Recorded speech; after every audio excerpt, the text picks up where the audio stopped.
մենք հայտարարեցինք 1 միլիարդ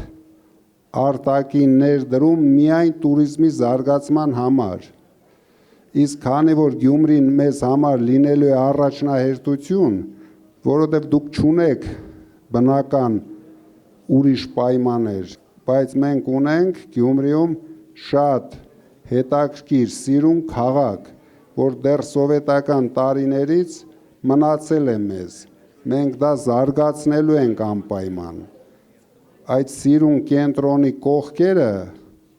նայում ես լացդ է գալիս։ Դրա համար մենք զարգացնելու ենք, մենք ուրիշ ձև չունենք եւ ոչ միայն Գյումրին, ամբողջ մարզի քաղաքներն ենք զարգացնելու։ Ունենալով օդանավակայանը երկաթուղին մենք սարքել ենք մեծ արտադրական հզորություններ Գյումրիում,